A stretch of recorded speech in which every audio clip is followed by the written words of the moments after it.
I think part of the blessing of working in this building is being able to see the history side of it, but also to see the side when clients come in, whether it's to have an appointment or they're just coming in to ask a query, how much the clients enjoy the history side of it.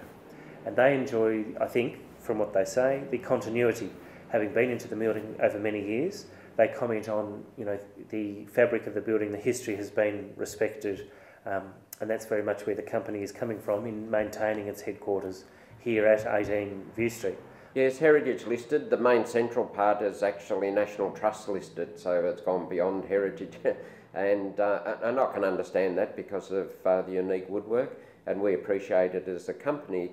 The centre pillars that were put in 1908 have got copper inside them, and that's actually a facade thing, just a part of the decorative, but certainly that gives a different appearance. It's something perhaps you won't find in another building, and it's been maintained over the years. In behind the original front counter, it's down the centre of the building, which is only single storey at that particular stage, so it's holding really the roof up.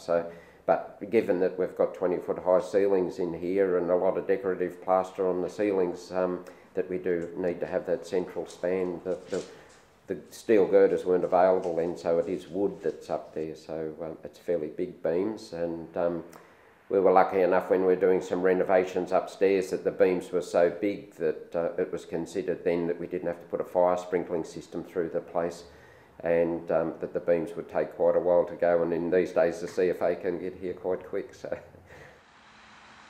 well, the building is listed with the Heritage Walk people. If you're a tourist to Bendigo or even a Bendigonian, you can go down to what we call as the new post office, which is a tourism building, and they've got guides down there which take you for a walk around the heritage buildings in the centre of Bendigo. And ours is certainly one of those buildings. We've got a plaque out the front from the National Trust, and people come in just to have a look around. Well, we're quite proud of it, and we take people and show them around. And a lot of the people, particularly from overseas, talk about how in their countries, particularly those visiting from the United Kingdom, how not all of their buildings of a similar age have been kept in the same sort of state of preservation. They talk about it's amazing that it's actually still a functioning building, but still preserved very much the history of it. When Neil and I prepared the list of things, we had noticed that, of course, there's a number of historic items that sit in the building and perhaps have sat in the same spot. It's a bit hard to tell. A few things we've moved around the building. But no, there's particular sort of, I think you'd call them sort of furniture items. Umbrella stand or coat stand in the hallway is one of the things that you don't use so much these days until it rains, and then, well, where am I going to put my umbrella? So the staff line them up in there, and that's unique that it's made out of cast iron, but it's been stained to fit in with the woodwork. It's not painted or anything, it is actually stained. The tray can be removed at the bottom to take the water that runs out of the umbrella, so even back then they thought about these things such as OH&S, I guess, that you didn't have a pool of water coming onto your floor from an umbrella, you could actually do something with it. You will notice when you come in the front door on the left that there is a set of gold scales, and quite proudly on display in our main foyer. They weren't ours, we actually acquired them some years ago, but we felt that they were important for people to remember and be able to come and see. We haven't got a very big piece of gold in there with them, but certainly the largest weight, if you found that today, I think you'd be quite a rich person. So to help that along, there are various signs around the building, so when people come in they can see the sign that explains what the counter is, and there's a particular grandfather clock that sits in the reception area that also is quite a feature that people always comment on. It's a Swinton clock from over in England, and that would have been 1830. And most interesting that it's got a facade on it which was hand painted, and that reflects what the artist would have seen outside of his window at that particular time. So you've got old stone bridges and deers running around in the paddocks and things like that. So, but it is a little bit different, that it actually keeps pace with the phases of the moon on the 28-day cycle, and also it has an anti-clockwise date in it, so it provides for the 30 days of the calendar month.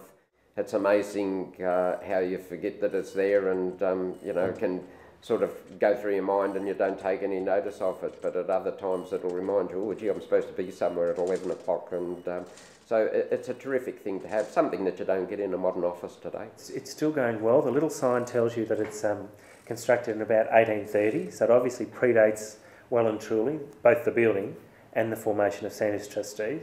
We don't have a sense of when the company acquired the clock, whether it was an initial purchase or a far later purchase, but it still does work very well, chiming on the hour, and still gets wound twice a week, and is still going strong.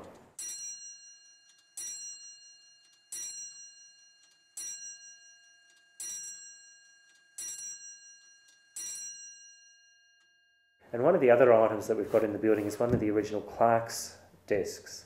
So there's a particular photo of the building showing the central part of the building at a time when Sandhurst Trustees was occupying it, and it shows the clerk's desks down the centre of the building. So we've kept one of those, and it's one of those desks where rather than sitting down at the desk, it's probably at standing height. So you either had a fairly high stool to sit at, or you stood at this particular desk.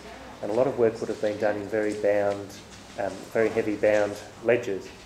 In 1908, when that photo was taken, it was open to the back wall and you could see all the way down, and the desks at that particular time were put back to back, and you'll see the staff in there. Uniquely, one of the people in that photo went on to become a company director for a number of years as well. It's interesting to look at this particular photo because if you look at it, the different staff members around the building, and perhaps it's a little bit posed, you can't tell whether it was a sort of a snapshot on the spur of the moment or a posed sort of photograph, but certainly in that photograph at least, all of the people in the photograph as staff members of the company are all male, and you get a sense of them in their quite formal, not so much suit but rather shirt and tie, and you get a sense of them all working on these particular ledgers and keeping the business of the company going, and it gives a sense of how the building's been rearranged over time.